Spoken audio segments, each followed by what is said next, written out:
We're discussing a very amazing concept, which is one of the secrets of the Torah. And that's the concept of the revolving sword. Right? I just want to read you what the Torah says. We're in Bereshit, chapter 3, Pasuk Kaf Daled. Vaygaresh et ha'adam. Hashem threw man out from Gan Eden. Throws man out of Gan Eden. This after the sin. Whatever he did, that's another secret we have to talk about. V'yashken mikedem, the Gan Eden. And he dwelt in the east of Gan Eden. Et ha-kruvim ve'et lahat ha-cherev. And what does Hashem put there? He puts over there kruvim. Kruvim are the cherubs. Ve'et lahat ha-cherev. And he puts over there the sword, the revolving sword. Lahat ha-cherev. Ha-mitapechet. Very strange terminology over here. Lishmor et derech etz hachaim. To guard the way to the etz hachaim. Hashem puts this, number one, he puts two kruvim, two cherubs. And he also puts this lahat hacheref, he puts this sword. The sword that turns around. And lahat, the Rashi says, is a blade to threaten anyone from going in. So in other words, you can't go into this garden anymore. That's it. The garden is sealed by this sword that revolves. So the question: what is this sword that revolves? What is going on over here? Why is the sword revolving? Well, you need to just put a sword over there. Put a sword that revolves.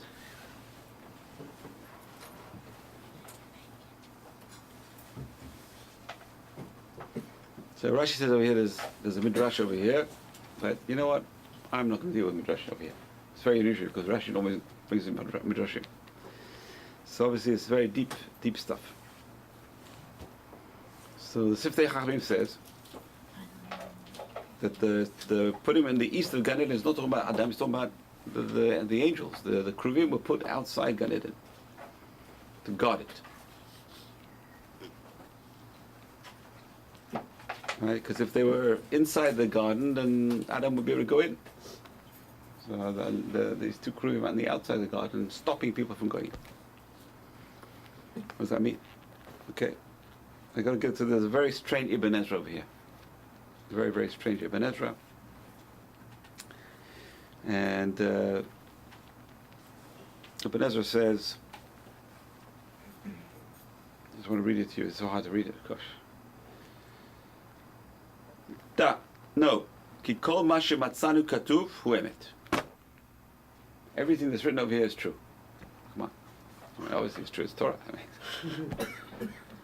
V'chen hayah. This is what happened. V'en bo safek. There's no doubt about this. In other words, there were people who are saying, listen, it's a metaphor.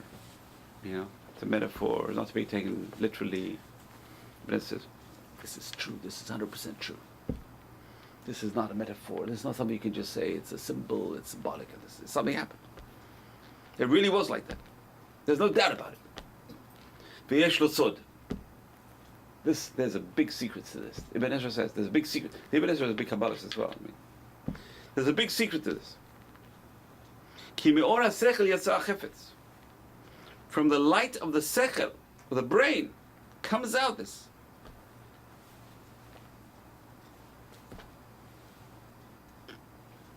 What's the brain going to do with this? Anyway, the Ibn Ezra doesn't really clarify anything over here. Ibn Ezra just wraps everything in secrets and secrets and secrets. Doesn't really say anything, but he's alluding to something that over here, which is to do with your mind. This thing over here, this sword going to Gan Eden, is really a allusion to a person's mind. That's what Ibn Ezra says. Where is Gan Eden? Another dimension. Okay. Another dimension, okay. Where's Gan Eden? So everyone has Gan Eden. Everyone has Gan Eden inside their heads. That's the thing. And the trouble is, there's the barrier to Gan Eden. That's what we're talking about over here. That's today's topic. Today's topic is, what is the barrier in our head between my thoughts, my ability to get into Gan Eden? Okay, let's talk about it. So we said that we divided mind into three parts. We said your daily thoughts, your mundane thoughts are da'at. Subconscious is bina. Talked about. And then behind that there's a Chokhmah, which is, let's call it Gan Eden. And now we're getting close. So Chokhmah is the Gan Eden. Chokhmah is the inner mind. The source of the subtle inner voice, we said, is the closest you can get to your neshama. The voice of the soul speaks through the Chokhmah. So 13th century Kabbalist, Rabbi Abraham Abulafia, who died in 1291, he writes, the soul or inner mind is guarded by the blade of the revolving sword. That's unusual, which Ibn Ezra didn't spell it out. Abraham Abulafia was just a little bit later than, 100 years later. He says that the inner mind is guarded by the blade of the revolving sword. Where is your Gan Eden? Where is your neshama? Your neshama is inside that Chokhmah. To get to that neshama, you need to go through the Chokhmah, but the Chokhmah is guarded by the sword of this revolving sword, this blade of the revolving sword, which is exactly what we're talking about Bereshit. I just want to read this Rambam. This Rambam is in the introduction to Moreh Nevuchim. Amazing introduction. So he's writing this introduction to a student, Rabbi Yosef ibn Akni. Yes, the Rabbi had a student. It's a beautiful lad, right? To Rabbi Yosef, may Hashem protect him. That's Rabbi Yosef, the student. The son of Rabbi Yehuda, may his repose be in paradise. That's why he wrote the letter. My dear pupil, ever since you resolved to come to me from a distant country and to study under my direction, I thought highly of your thirst for knowledge. Okay? When he had gone with me through a course of astronomy, after having completed the other elementary sciences which are indispensable for the understanding, I was still more gratified by the cuteness and greatness of your apprehension. So you see over here that Rambam would study with his students science, mathematics, astronomy. Yeah, look at this. He's studying, talking to his students. I just want to read you. That's not the main part. What I want to read you. That's the introduction. Then he talks about why he's writing this book, what this book is about, Moreh Nevuchim. But then he talks about prophecy.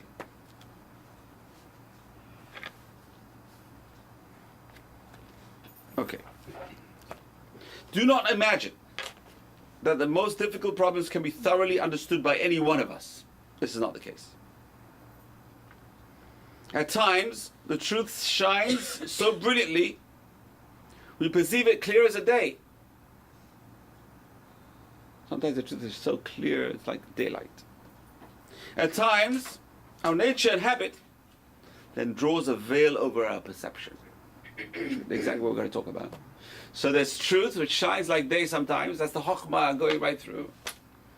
But sometimes, our nature and habit draws a veil over our perception. I'm hungry, I'm thirsty, what's for lunch, what's for this, what's for that, what am I going to do? I'm going on vacation, this and that. Our mundane minds draw a veil over our perception, and we return to a darkness almost as dense as before. So sometimes you're very spiritual, everything's clear. Right? We're going to say in Yom Kippur, the last prayer, Hashem hu Elokim, Hashem hu Elokim, God is God, God is God, God is God. 7 times, it's as clear as daylight.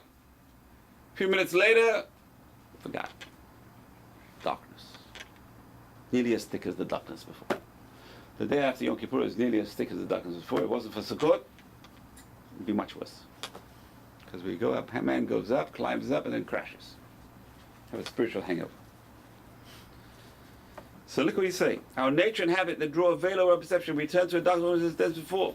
We are like those who behold frequent flashes of lightning, and yet we're still in the thickest part of the night. So you go outside in a dark night, and there's flashes of lightning, daylight. Darkness, daylight, darkness. Same thing with us. We see flashes of inspiration. We go back to darkness. On some, the lightning flashes in rapid succession, and they seem to be in continuous light. Their night is as clear as a day. That was the degree of prophetic excellence attained by Moshe Rabbeinu, the greatest of prophets.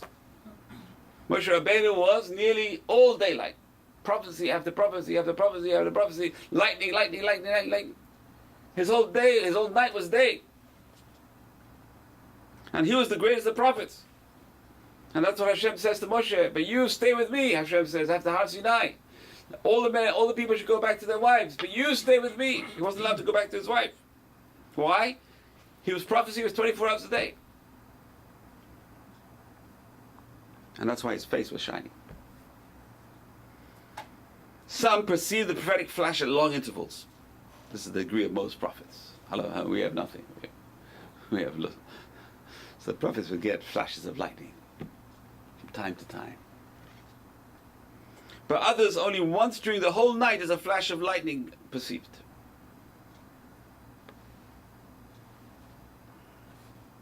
Right? There were some too, the flashes of lightning appear with varying intervals. Others are in the condition of men where darkness is illumined not by lightning but some kind of crystal or similar stone. So there's flashes of lightning, which is clear prophecy, and then there's a different level of light, like a crystal, whatever it is. You have a few flashes from a crystal, much less light, less than prophecy. And to them, even this small amount of light is not continuous. Now it shines and now it vanishes.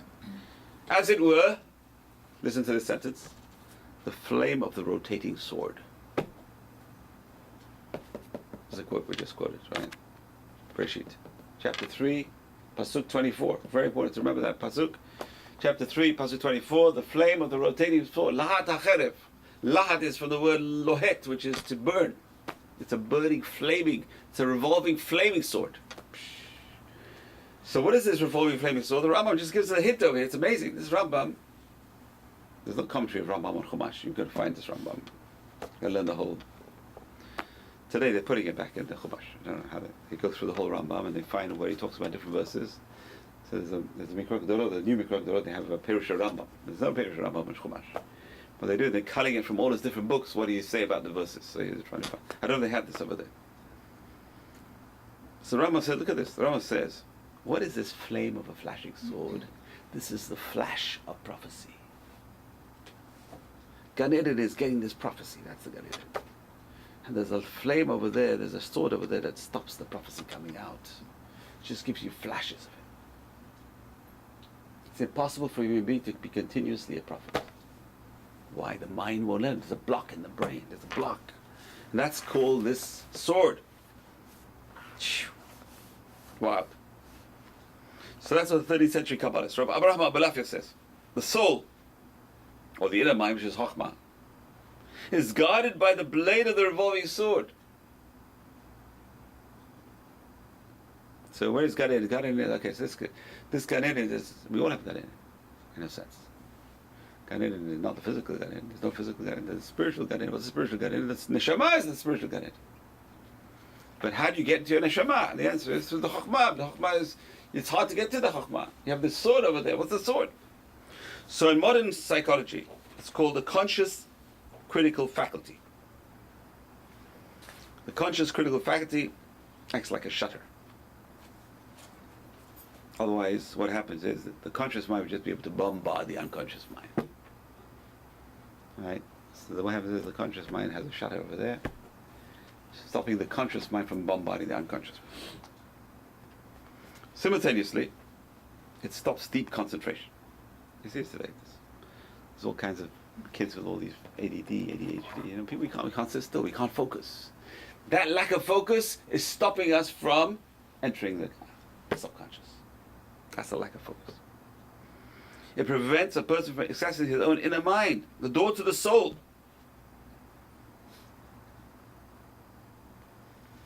To a certain extent, you can access it through hypnosis.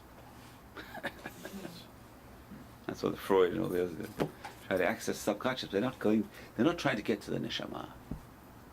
Just trying to access the past, the history. They're not trying. But the prophet is able to, through his meditation, get through to the subconscious, to the neshama. Okay, I just want to read to you. This is later on, late 19th century. Rabbi Naftali Hertz. Rabbi Naftali Hertz was a rabbi in Israel of Yaffo, which is outside Tel Aviv, right? Before Tel Aviv was built, Yaffo. There's nothing in the physical world that cannot be seen in the spiritual form. However, this world, man can only see the spiritual, he transcends his physicality. That's the hard part. We're physical, we're going to transcend. How are you going to see spiritual if you're physical? You have to rise above the physical. How do you rise above the physical? So the answer is Yom Kippur is a day you can rise above the physical. Not to do anything physical. That's the beauty of Yom Kippur. You rise above the physical. He continues. This is Rav Naftali Hertz, the chief rabbi of Yafo. It is written, he placed the cherubim and the blade of the revolving sword to the east of the Garden of Eden, to guard the way to the tree of life. This refers to two factors that prevent us perceiving the spiritual. So what is this sort of rotating sword? He says two factors that stop us from perceiving the spiritual. The spiritual is Gan Eden. What stops us from perceiving the spiritual? Two things. Number one, physicality. What's our physicality? Two kruvim. What are the kruvim? The Zohar says the kruvim are compared to eyelids. It stops us from seeing. But again, it's not really, it's an eyelid of the soul. It's an eyelid to the soul. What's the eyelid to the soul? Physical. The physical looking into the spiritual. It's impossible. The physicality stops us. And the sword. What is the sword? For proper understanding, a person has to continuously think on the spiritual, not allow other thoughts to interrupt. If you want to have prophecy, you have to think totally about spiritual things all the time. Not let anything interrupt. Only then can a person transcend the physicality. However, Hashem made it that man's thoughts change constantly from one subject to another. Our mind just keep on moving on. It's hard to control the mind. You're tired, you want to move on to a different topic. The mind just moves on. A person finds it very difficult to keep hold of their thoughts. One thought. The thought that interrupts like a sword cutting and disturbing the flow of thought is the blade of the rotating sword. So what is this blade of rotating sword? Amazing. So Gan Eden is the spiritual. What is stopping us from getting to the spiritual? Two things. The two keruvi, which are the two islands, which are the physicality. And the rotating sword, which is the mind just keeps on wandering around. Would that be called the thought process? Or would it just... Thought process is, depends. Depends on your thought process. If you're focusing on something, that's meditation. Yeah. That will help you become spiritual. You're focusing on spirituality. Trouble is, it's hard to focus. Why is it hard to focus? Because the mind just keeps on wandering. And that's the rotating sword. Just as there are cherubim and the blade of sword in the world, i.e. Gan Eden, so there are also cherubim and blade of sword in man. Well, it's a symbol, that's what Ibn Ezra is telling us as well. It's true. It's a parable which it's not just a thing which happened in those days, it's true for us as well, which is this is what's preventing us from being prophets all the time. What's preventing us from being more spiritual, what's preventing us to get into spiritual is these two things. The kruvim, which is the physicality, and the lahad acher, which is our minds just keep on going, our thoughts just keep on flowing. They don't stop. Okay. I just want to read to you this amazing.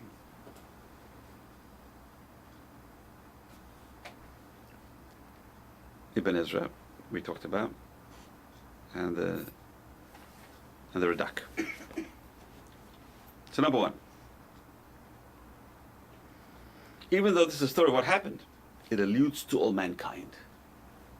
So this happened to Adam, but it's really a hint for all of us. We're all small Adams walking around. All of us, Adams and Eves walking around, because we're the descendants. So what happened to him happened to us. What's happened to him? He got blocked. He got blocked from his spirituality, and we get blocked from our spirituality. He got blocked from the spiritual world. We get blocked from our spiritual world. Even though this is a story of what happened, it alludes to all mankind. All that was till Shet, which is the son of Adam, the third son. Till Adam was born. The Garden of Eden, parting of the fruit, the expulsion and placing the cherubim and the sword, alludes to what happens to every person in every generation. I just want to talk about the Radak. Radak, this is what the Radak says. Radak was Rav David Kimchi. David Kimchi lived in one of the Hachmei Provence, the rabbis of Provence, which we're going to talk about on Shabbat. We're talking about history and lessons of. We talk about rabbis of Spain, rabbis of Ashkenaz. In the middle of Spain and Ashkenaz, in the south of France, the rabbis of Provence. Geniuses. Crossbreeds between Sephardi and Ashkenazi learning. It's amazing. Geniuses. And one of those Radak, Rav David Kimchi, who wrote a commentary on the whole Torah, but we only have the commentary on Nach. His commentary on Torah is not so famous. It's not printed in the Makrat Gedolot. Interesting. So Radak says,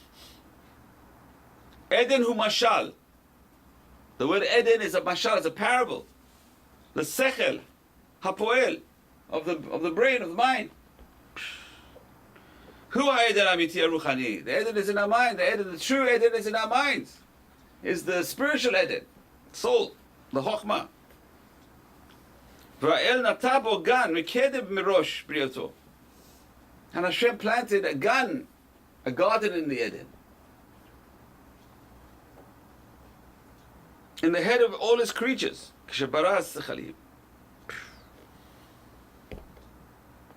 Imagine. This is what? Where's Eden? Where's Gan? The Torah says Hashem planted a garden in Eden.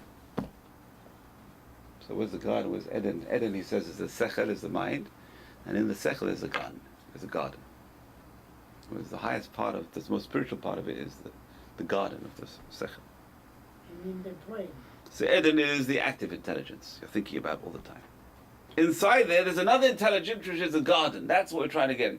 And that garden is blocked to us with two things. The kruvim and the sword. So Eden is the sechel. We're thinking about all the time. We're thinking. But there's something blocking us from getting into the inner side of that sechel.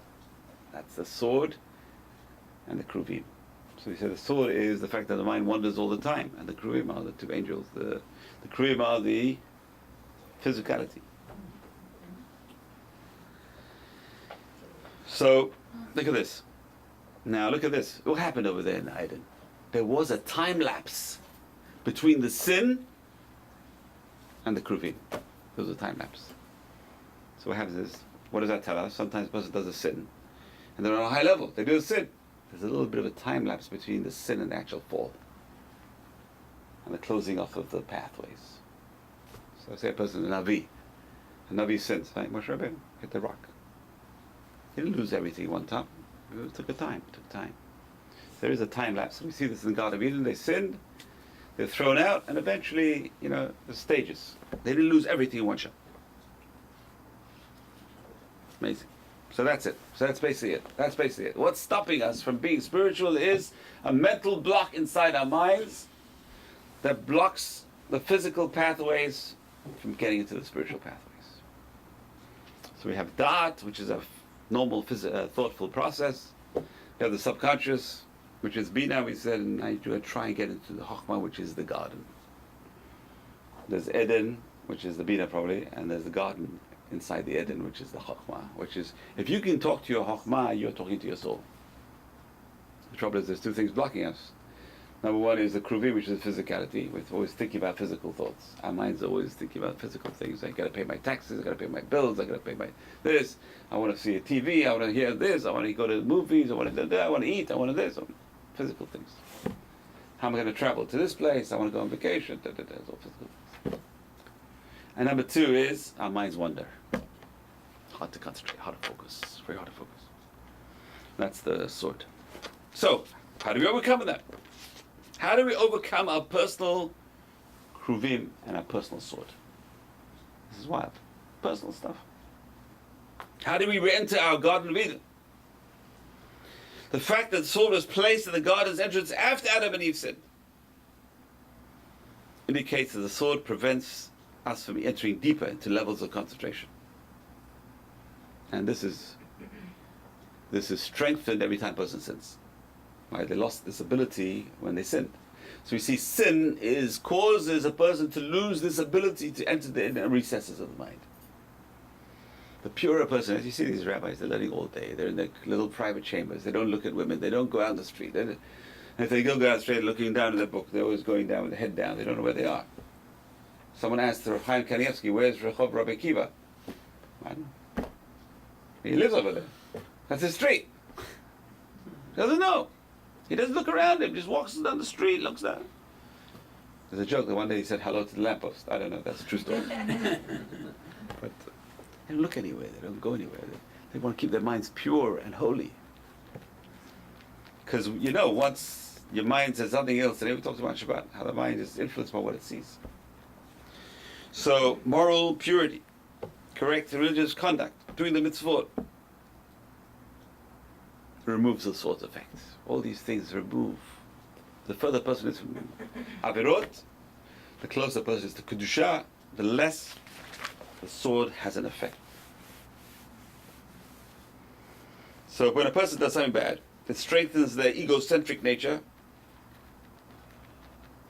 and animalistic tendencies. Must exaggerate the dichotomy between the ego, which is the Yetzer Hara, and the godly soul. Right? We talked about the ego, we talked about Yetzer Hara, we talked about last week.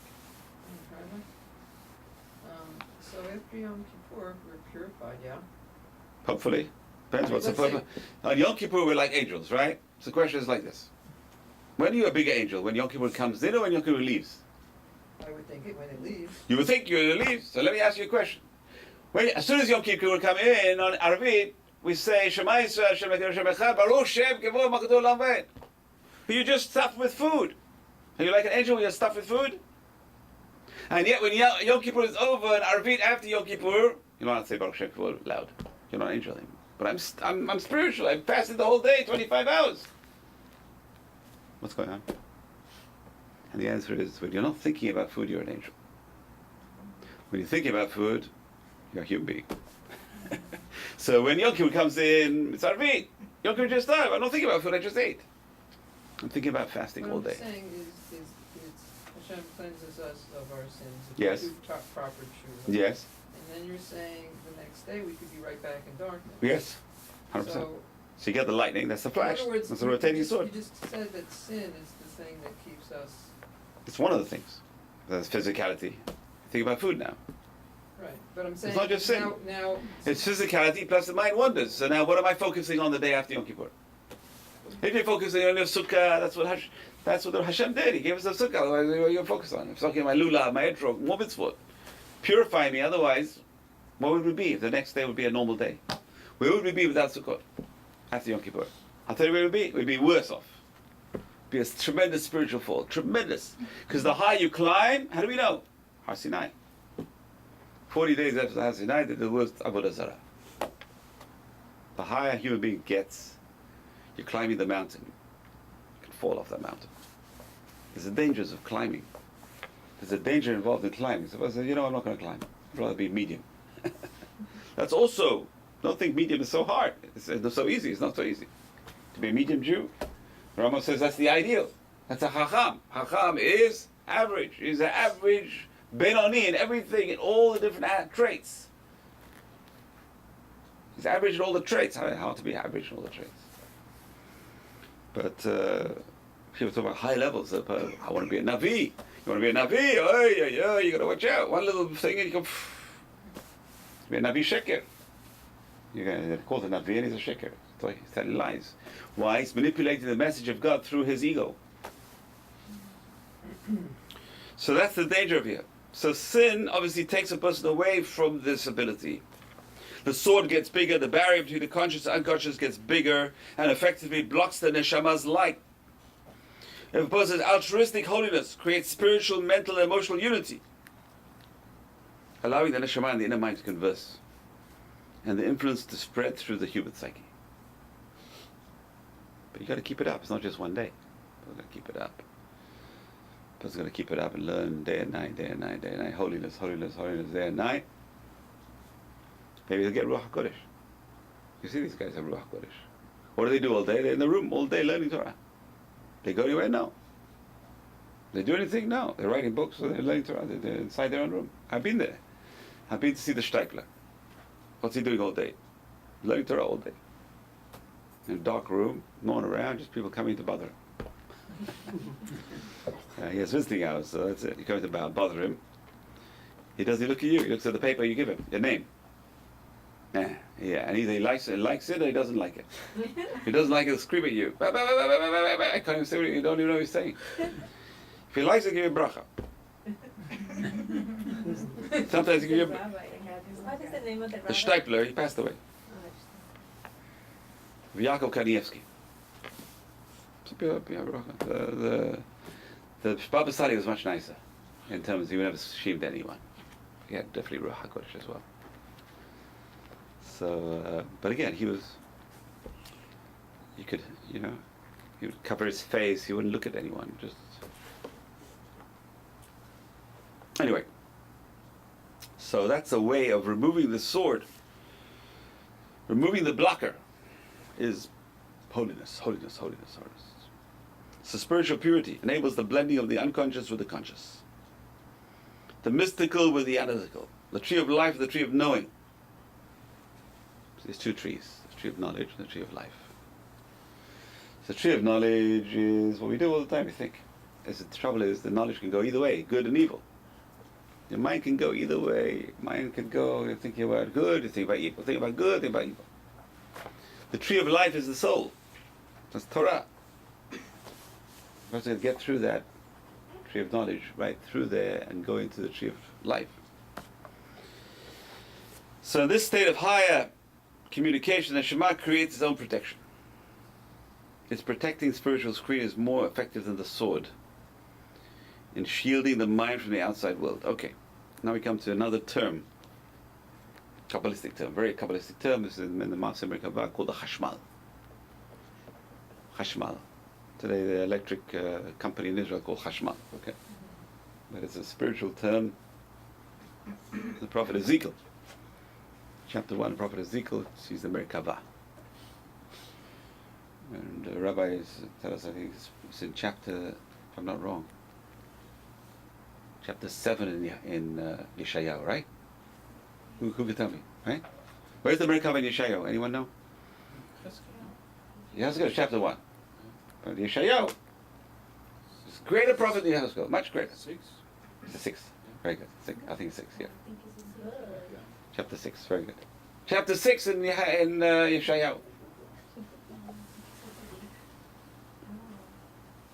Yeshayahu is chapter 1. Yeshayahu chapter 6. You see, the Merkavah, the same vision, but in Yechezkel's vision, it's much more elaborate. In Yeshayahu's vision, not so flash, not so fancy. Why? So rabbis say because Yeshayahu saw it very frequently. It didn't amaze him. He didn't write down all the big details. Yechezkel, so it says, the Gemara gives a parable. Yeshayahu is like a city dweller who sees the king every day. Okay, so I saw the king, so it writes down, minimal information. I saw the retinue, I saw this, the guards look like this, the chariots look like this. Yechezkel saw the king once in his lifetime, big thing for him. He writes everything down. Imagine. The difference between the two prophecies. So part of the Merkavah is the thing called the Chashmal. How does the Chashmal got to do with me? What's the Chashmal got to do with me? And the answer is the Chashmal. We all have a Chashmal. The Chashmal shelters the entire person from hearing, seeing, or experiencing anything that might do damaging his spiritual purity and advancement. Which means that this Chokhmah has this ability block. It's a blocker. It's called Chashmal. A blocker to the Neshama is the Chashmal. In other words, the Neshama does not get tainted. Elokai Neshama Shnatata Li Torah. I shan't say Torah. It's funny if you say Torah. It's okay. Now that's funny. I'm saying no problem. I got no problem. You do your nusach. Just saying there's a word difference. Sorry. Elokai Neshama Shnatata Li Torah. Torah. According to Ashkenaz. Why is the neshama tahor? You just did a lot of sins. How can it be the tahor? And the answer is a blocker. You can't take the neshama. The neshama does not get tainted. It's a block right there. It probably just goes up. That block is called the chashmal, and it's also the name of the sword that prevents us from achieving high consciousness. It's also called the chashmal. That rotating sword is also called the chashmal. That's amazing. Amazing. It's amazing, So amazing. on one hand, it protects. On the other hand, it shuts out. That's how it protects. I'm saying, so it's good Question. it protects it, but on the other hand, it keeps us. Yeah, but High. well, you have to get it. You have to get to the level where it opens for you. We talked about that. So we're going to talk about how to get it, how to open. But the question is, do you want to open it? You have to really want to open it, and to open it, you have to be really pure. That's the problem. The problem is we're not on that level. Are we on the level to talk to our neshama? The person has to get to that level to talk to the neshama. We're so mundane. It's even a spiritual person seems to be spiritual, doing a mitzvot all the time.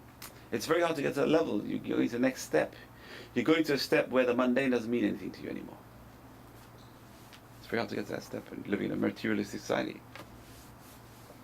You really have to go and learn yeshiva all day, and hopefully you'll have enough to live on, barely, and not worry about anything else. You just stay in a holy atmosphere all the time. All our sages was like this. Yeah. Those are the ones who have the Ruach. Who has Ruach HaKodesh? You guys just stay, learn holiness all day long. Mitzvot learning, mitzvot learning, mitzvot learning, mitzvot learning. But the prophets had a lot of interaction with people. They did. Only when God says talk to someone. That was the message. They had a message. Some prophets had a message. Moshe, Rabbi, all Most prophets never had a message. Because there were millions of prophets. People don't realize that. There are millions of prophets. Every big prophet had students. Where are these students? What happened to the students? Yes, the students never got messages for everyone else. The big prophet made it. Count the prophets on your fingers. Look how many prophets there are. But Moshe Rabbeinu had a lot of interaction with other people. He did. Moshe So Rabbeinu. he wasn't How many Moshe wasted. Rabbeinu's were there? I'm asking you. How many Moshe Rabbeinu's were there? No, but I'm just saying. But he was isolated for how long? 60 years of his life was isolated. Well, we also have other Navi. 1 second, I'm telling you. 60 years. 1 second. He was 80 years old when he got his first big prophecy. 80 years old. No come Moshe. Oh, 1 second. He was 80 years old. But what happened to the first 80 years of his life? What's he doing over there? And the answer is practicing. So just to break through the barrier. Once you break through the barrier, maybe you'll get flashes of lightning. Then he got flashes of lightning after flashes of lightning all the time. He'd be able to do this. That's why he had to separate from his wife. But it's not easy. He had to separate from physicality. You're right. And the people bothered him. That's unusual because normally you bother someone, his prophecy goes away. His prophecy stayed. Miracle. Because he learned how to meditate. He could meditate. You're talking to me and I meditate at the same time. He's doing both. You talk to me, I talk to God. You talk to me, I talk to God. Where do you get that? That's why he's once and there's no one else. There's no one else like him. I'm saying most prophets were just for themselves. They want that spiritual high. They don't talk to people. All these students, you see. Elisha had hundreds of students. Eliyahu Nabi had hundreds. What happened to them? Where are the prophets? So you have Yonah. Who else you have? Habakkuk. 2 came out of that. 100. What about the other hundreds? The other hundreds. I don't want messages for people. I just want to be my own. I want to get to talk to myself. Talk to my own neshama. I want to get my own messages. I don't have to be a... Because when you talk to people and you have to give them musar and they want to kill you. Who wants to be a prophet? They'll throw things at you, eggs. They try to kill Yirmiyahu. They try to kill Yirmiyahu. They put him in a pit. They wanted to kill him, burn his books. Who wants to be a prophet? Come on. Kings hated the prophets. It's a very hard thing to be a prophet. Yes, you both say nefesh, 100%. Moshe Rabbeinu says, "Od me'at yishkaluni." They will kill me. The people will throw stones at me. They'll stone me. Hashem says, "Don't worry, I'm over here. I'll protect you." But not all Navi, not all Navi. Shmuel Navi was scared of Shaul. He's going to kill me. Hashem says, "Go and anoint Yishai's son." What? I'm going to anoint Yishai's son? The king will kill me. Treason. Okay, don't tell anyone. Take a sacrifice and go and say you're going to sacrifice Yishai. Hashem says, "Go take a sacrifice." Why? Why didn't Hashem say, "I'll save you, don't worry"? No. I'm not going to do a miracle for you. No prophets get miracles. So anyway, let's go back. Let's recap a bit. What do we say? We said number one is, there's a pasuk in Bereshit, which seems to have nothing to do with us at all, right? You read it. There's a garden. There's a garden. There's Eden. There's a garden in Eden. Adam was put in the garden in Eden. Le'ovdal Shomra, to work it and to guard it. So Rashi says the work was spiritual work, because the garden is growing by itself. The spiritual work, he has to pray, he has to do mitzvot. And he has to guard it. What's guarding? Guarding is, he's not allowed to do avirot. Mitzvot, not avirot. And the Kabbalah say, you know what? He's also pruning. He's pruning the bad stuff from the garden. There's kali around the garden. There's all sorts of bad stuff. So he's pruning. That was his job. He was pruning the garden spiritually, cleansing the garden, keep it clean. No avirot. But once he did the avirah, Hashem says, out of here. Get out of my garden. You're not allowed in the garden. I'm going to put the kruvim. I'm going to put this revolving sword. What's it going to do with me? And the answer, it's got a lot to do with you. Why? Because this garden is in your head. You have Eden in your head, in your garden head. Your Eden is your Bina, is your subconscious, and your Eden is the Chokhmah inside the Bina, and your Neshama is over there, the Eitz HaChaim over there, the tree of life is the Neshama. And if you get into that garden, you can talk to your Neshama, you get messages, you can talk to Hashem.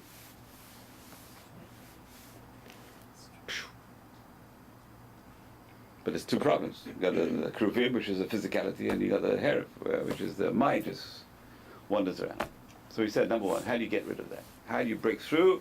And the answer is you live a totally spiritual existence, then maybe you'll get through. So spiritual purity. And this sword is also called the Hashmal. Hashmal guards this, the Neshama, from getting sullied. The sword, Abraham Abulafia says, prevents our achieving higher consciousness. So here the person stands with their own Eden, connected with their own inner soul, with their own inner mind. If he's inside, the sword is protecting him from the outside. If you can get inside and get past that sword, the sword is now protecting you. If you are holy to the point where you are in community with Moshe Rabbeinu, exactly what you asked the question. If you get inside the mind, if you get inside the soul, now the Hashman is around you, the sword is protecting you, you're inside Eden. You're inside God Eden. If you're inside God Eden, then the Kruvim are protecting you. The sword is protecting you. You're not going to be sullied by anything around you. But if you're outside trying to get in, it's stopping you. But if you're inside already, it's your guard. It's guarding you. It's amazing. So now, what is Chashmal? You can't get out? Huh? You mean you can't get out? You can get out if you want to, unless you go crazy. To live inside your... Moshe Rabbeinu was pretty much living there. There's only one guy. It said, that's why it says he left his house, he went into the Oil Moed. He lived in the Oil Moed. He lived in the tent of meeting, whatever that is, with that Mishkan. He lived in holiness all his life. He was... So what about like the students of these, the prophets? They would go and come. They would go in there. They would go to the prophet and go back home, go do some plowing, planting, and go back home. Like Elisha, he says. Elisha went home. He was plowing. And Eliyahu, now he comes and Elisha says, my master, I'm coming after you. So what? I didn't say anything. Continue. No, I'm coming to you. So once you're inside, you're not blocked. You don't have to stay inside. How do you stay inside? You need to eat. You need to drink. Moshe Rabbeinu went 40 days, 3 times. Or according to Rashi, he went 3 times 40 days. According to most other opinions, it says twice 40 days. But he complains. He says, 40 days I didn't eat because of you guys. I didn't eat and drink. Imagine what sour. We think he never had pain. He had physical pain. What about something like the Bassous? What about it? So did he live inside most of the time, all the time? I don't know. Asking me, I don't know. You have to buy his book. And no, the book. The book is not written by him. But, he was a spiritual person, lived a spiritual life. What did he do all day? He was learning Torah all day. So he didn't plow and work. So. No. I mean, in his early age, he was a rabbi of a town. And then he moved from Morocco. When they moved to Morocco, he moved to Israel. But he was always learning. So it's interesting. So you can get in, and then the Hashmal is around you. If you can't get, the Hashmal stops you getting in. Once you're in, you're in. But then you need to eat, you need to drink, you need to do physical things, and then you're out. And then you have to get back in again. So you have to start again from scratch. But I guess it gets easier the second time, the third time, the fourth time. You have to be in total seclusion, You have to be with people like you. like the Arizo, or Just be with your group, with a chevra who are at the same level. They're going to ask you mundane questions. They're ask you spiritual questions. So what is Chashma? Again, let's go back to the Rambam. In Moreh Nevuchim. The Rambam says, from 2 words, Hash, Mal. What is Hash? Silence. Hash. Mal, speak. Silence, speak. Silence, speak. Hash, Mal. Hash, Mal. Okay, what does that mean? It's Hash, Mal. To know when to talk and to know when to be quiet. How do you focus your mind? Hash, Mal. Okay, that's one opinion. That's the Rabbi. Chashmal. Talk, speak. Quiet, speak. To focus the mind, you have to know when to talk, when not to talk. Let's focus the mind. Okay. Rabbi Abraham Belafia, very big Kabbalist, we said, says we can say a person ruled by his ego has a silent chatter between his focus and the inner mind. We're always talking to ourselves. Most people talk to themselves all the time because we're giving ourselves. It's interesting. Our mind is talking to itself. Hard to imagine, huh? You're talking to your mind all the time. We're talking to our minds all the time. Most people don't pay attention to it. The words a person tells themselves are the most powerful words. A person says you're an idiot. Says to himself, the worst thing you can say. Imagine a person tells himself you're an idiot. Sometimes we do. We make a mistake. We say you're an idiot. But if you really believe that you're an idiot, finished. You can't say it. You say, I'm a winner. I'm a champion. I'm down and out, but right now. But I'll get back up. It's Radha Shem. It's Radha Shem. I've got to pray all the time. But it's a person's mind all the time, non-stop. They're talking to each other. Shall I make it? Shall I not make it? Can I do this? Can I not do this? Will I be healthy? Will I not be healthy? It's all in the person's mind. It's right there. It's going on. Chatter is going on all the time. See, that's it, he says. In the meditative altruistic space, this speaking silence provides a blanket of protection between him and the outer world. So that's the hashmal. Hashmal is, we're always talking to ourselves. So a person talking to themselves about mundane things, that's blocking everything. Once a person's inside, talking about spiritual things to himself, it's blocking the outside. Very powerful. Very, very powerful ideas over here. So look at this. How do you know if you have Ruach HaKodesh or not? How would you know? It's amazing. Something small. Rabbi Yeshua Leib Diskin, 1818 to 1898. He said a person of high spiritual caliber, just by looking at a tree, will know how many leaves there are on the tree instinctively. Yeah. That's Ruach HaKodesh. Because you're in tune with the soul knows everything. A person can recognize their own property without any distinguishing signs. This is mine. How do you know? It's mine. I know, it's so clear, it's instinctive. That's a sign that the door to the inner mind is open. The consciousness and the soul are in harmony. Imagine, look at the tree. How many leaves on the tree? I don't know. Hundreds, I don't know. Isn't it our sages, all the Rabbanim from the time, Rabbi Shimon, Rabbi Yevananes, and all these top, some of them, they knew the language of the tree also? Yeah, of course. That was the smallest of the students of Hillel. Yes. 80 students of Hillel.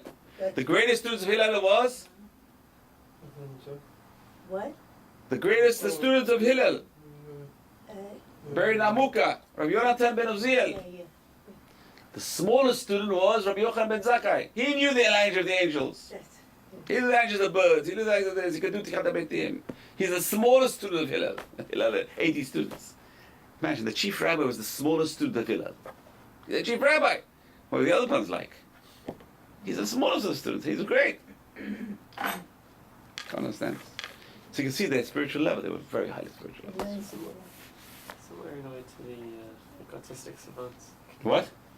They're autistic savants that can count the number of matchsticks Yeah, in a second. it's very similar. Because these people are unsullied. They're unsullied. Their minds are unsullied. They're innocents. Literally innocents. They really are innocents. You see these people, they're sadiqin. There's no yesara. There's no bad drives. They're pure inside. So there's no break over there between the neshama and the mind. They know. They can just. It's amazing. Okay. Yes. Anything else?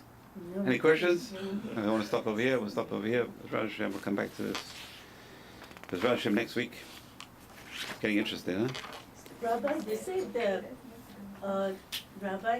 the neshama is not really inside